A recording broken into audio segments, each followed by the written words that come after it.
കോൺഗ്രസ് വ്യാജ തിരിച്ചറിയൽ കാർഡ് കേസിൽ തെരഞ്ഞെടുപ്പ് കമ്മീഷന്റെ പരാതിയിൽ കേസെടുത്തു. തിരിച്ചറിയൽ കാർഡ് വ്യാപകമായി തയ്യാറാക്കിയതായി കമ്മീഷൻ. ശക്തമായ നടപടി വേണമെന്ന് കമ്മീഷൻ ചൂണ്ടിക്കാട്ടി. തെരഞ്ഞെടുപ്പിൽ വ്യാജ കാർഡ് ഉപയോഗിക്കാൻ സാധ്യതയെന്നും കമ്മീഷൻ ചൂണ്ടിക്കാട്ടുന്നു. വിവരങ്ങളുമായി ഡാൻ കുര്യൻ ചേരുന്നു. ഡാൻ, ഈ കേസിന്റെ ഗൗരവം കൂടുതൽ വർദ്ധിക്കുകയാണ്. ഇപ്പോൾ തെരഞ്ഞെടുപ്പ് കമ്മീഷന്റെ പരാതിയിൽ കൂടി കേസെടുക്കേണ്ടി വരുന്നു. എങ്ങനെയാണ് അതിന്റെ നടപടിക്രമങ്ങൾ? ഇപ്പോൾ തന്നെ അന്വേഷണം നടക്കുന്ന കേസാണ്. ഇത് പ്രത്യേക കേസായാണോ എടുക്കുക? ഇനി എന്തൊക്കെയാണ് അറിയാൻ കഴിയുന്ന വിവരങ്ങൾ? തെരഞ്ഞെടുപ്പ് കമ്മീഷന് ഇതുമായി ബന്ധപ്പെട്ട് ലഭിച്ച പരാതികളുടെ അടിസ്ഥാനത്തിലായിരുന്നു തെരഞ്ഞെടുപ്പ് കമ്മീഷൻ പോലീസിനോട് ഇതിനുമായി ബന്ധപ്പെട്ട പ്രാഥമിക അന്വേഷണം നടത്തി റിപ്പോർട്ട് സമർപ്പിക്കാൻ ആവശ്യപ്പെട്ടത്. അതിന്റെ അടിസ്ഥാനത്തിൽ പോലീസ് അന്വേഷണം നടത്തി ലഭ്യമായ വിവരങ്ങൾ തെരഞ്ഞെടുപ്പ് കമ്മീഷന് കൈമാറിയിരുന്നു. അതിന്മേൽ തെരഞ്ഞെടുപ്പ് കമ്മീഷൻ നൽകിയ മറുപടിയുടെ അടിസ്ഥാനത്തിലാണ് ഇപ്പോൾ ഈ കേസെടുക്കുന്ന തരത്തിലേക്ക്, തെരഞ്ഞെടുപ്പ് കമ്മീഷന്റെ പരാതിയിൽ കേസെടുക്കുന്ന തരത്തിലേക്ക് മ്യൂസിയം പോലീസ് നീങ്ങിയിരിക്കുന്നത്. അതായത് ഈ സംഭവവുമായി ബന്ധപ്പെട്ട് യൂത്ത് കോൺഗ്രസ് തെരഞ്ഞെടുപ്പുമായി ബന്ധപ്പെട്ട് സംസ്ഥാന വ്യാപകമായി ഇത്തരത്തിൽ വ്യാജ തിരിച്ചറിയൽ കാർഡുകൾ നിർമ്മിച്ചിട്ടുണ്ട് എന്നാണ് തെരഞ്ഞെടുപ്പ് കമ്മീഷൻ പ്രാഥമികമായി നടത്തിയ പരിശോധനയിലടക്കം വ്യക്തമായിരിക്കുന്നത്. പോലീസിന്റെ അന്വേഷണത്തിലും അത് വ്യക്തമായിരുന്നു.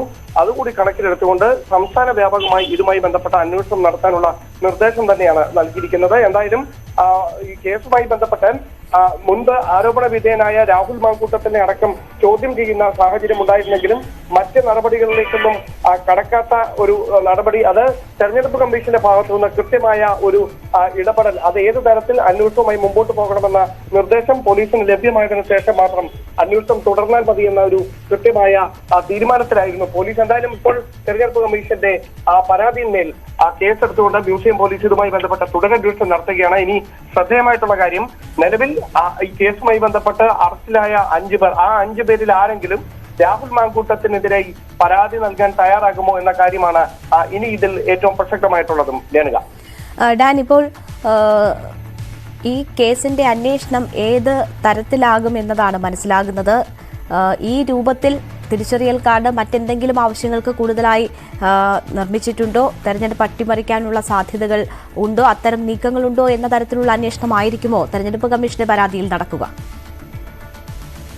അത്തരം സൂചനകളെ കുറിച്ചൊന്നും, അത്തരം വിവരങ്ങളെ കുറിച്ചൊന്നും കൃത്യമായ ഒരു ധാരണ പോലീസിന് ഇതുവരെ നടത്തിയ അന്വേഷണത്തിൽ കണ്ടെത്താൻ കഴിഞ്ഞിട്ടില്ല. കാരണം ഇത് പ്രാദേശിക തലത്തിലടക്കം യൂത്ത് കോൺഗ്രസ് തെരഞ്ഞെടുപ്പുമായി മാത്രം അത് ലക്ഷ്യം വെച്ചുകൊണ്ടാണ് ഇത്തരത്തിലുള്ള ഈ വ്യാജ തിരിച്ചറിയൽ കാർഡുകൾ ഉണ്ടാക്കിയിരിക്കുന്നത് എന്ന കാര്യം ഏറെക്കുറെ അന്വേഷണ ഉദ്യോഗസ്ഥർ സ്ഥിരീകരിക്കുന്നുണ്ട്. പക്ഷേ അല്പസമയം മുമ്പ് ഈ ഉദ്യോഗസ്ഥരുമായൊക്കെ സംസാരിക്കുമ്പോൾ അവർ സൂചിപ്പിക്കുന്നത് മറ്റു കാര്യങ്ങളൊക്കെ ഒരു സാധ്യത മാത്രമാണെന്നാണ്. അതായത് ഏതെങ്കിലും തെരഞ്ഞെടുപ്പിൽ ഈ വ്യാജ തിരിച്ചറിയൽ കാർഡുകൾ അവർ ഉപയോഗിക്കാൻ സാധ്യതയുണ്ട് എന്നുള്ളതൊക്കെ ഒരു പോസിബിലിറ്റി മാത്രമാണ്. പക്ഷേ അത്തരം സംഭവങ്ങളൊന്നും ഇതുവരെ റിപ്പോർട്ട് ചെയ്തിട്ടില്ല. അതുകൊണ്ട് അത്തരത്തിലുള്ള അന്വേഷണമൊക്കെ എവിടെ വരെ നീളുമെന്ന കാര്യം അത് കണ്ടു തന്നെ മനസ്സിലാക്കേണ്ടിയിരിക്കുന്നു. നിലവിൽ യൂത്ത് കോൺഗ്രസ് തെരഞ്ഞെടുപ്പുമായി ബന്ധപ്പെട്ട് ഇത്തരത്തിൽ വ്യാജ തിരിച്ചറിയൽ കാർഡുകൾ ഉണ്ടാക്കിയതിന്റെ അന്വേഷണത്തിനായിരിക്കും പോലീസ് പ്രാധാന്യം കൊടുക്കുക.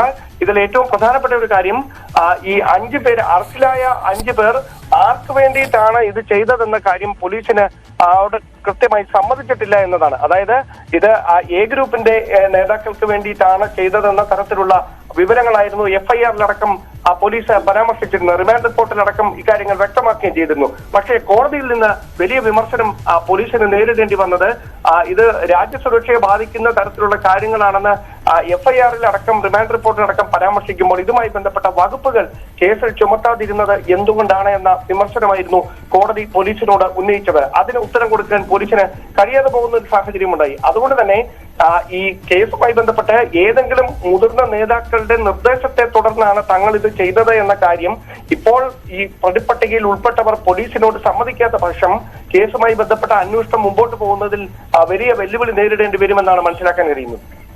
ശരി.